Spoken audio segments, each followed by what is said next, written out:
Bon début de soirée. C'est un projet commercial qui a suscité bien de la controverse à Sherbrooke, la construction d'une station-service sur la rue du Nant. Plusieurs s'interrogeaient à l'époque sur la pertinence du projet. Eh bien, aujourd'hui, le bâtiment est pratiquement terminé, mais la bâtisse est toujours vide des mois après sa construction. Fanny, la situation fait dire à certains qu'elle n'aurait jamais dû être construite près de 3 ans après le début des contestations. Oui, parce que les contestations ont commencé en 2016. Ce qu'on demandait à la Ville de Sherbrooke, c'était d'empêcher la construction de la station-service dans ce secteur résidentiel.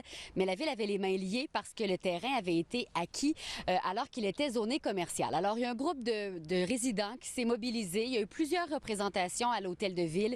Une pétition de 800 noms a été déposée. Il y a même eu une chaîne humaine qui a été faite autour de l'Hôtel de Ville pour dénoncer le manque de transparence de l'administration. Tout ça en vain parce que plus de 2 ans plus tard, la station-service est construite et les locaux sont toujours vacants. Depuis plusieurs mois, des pancartes allouées sont placardées aux vitres de la nouvelle station-service de la rue du Nant à Sherbrooke. Pour les citoyens qui s'étaient fortement opposés à sa construction depuis 2016, il s'agit d'une preuve du bien-fondé de leur démarche.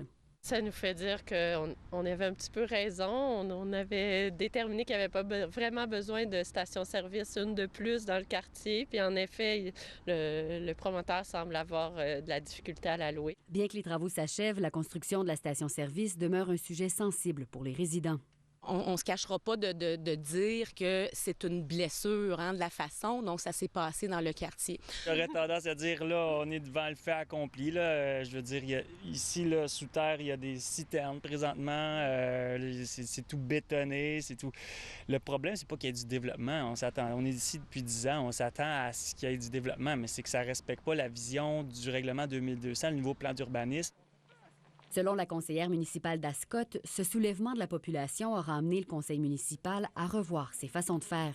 Ce que je vois, moi, à la Ville, c'est quand même de l'amélioration. On voit de plus en plus de séances d'information où les promoteurs viennent présenter les projets aux citoyens pour le mettre un peu au ballottage, recevoir aussi les commentaires pour bonifier. Pour sa part, le promoteur dit finaliser une entente avec une pétrolière et être en pourparlers avec des chaînes de restauration rapide. L'ouverture, assure-t-il, est prévue avant Noël. Pour les citoyens impliqués, ça semble être la fin du combat.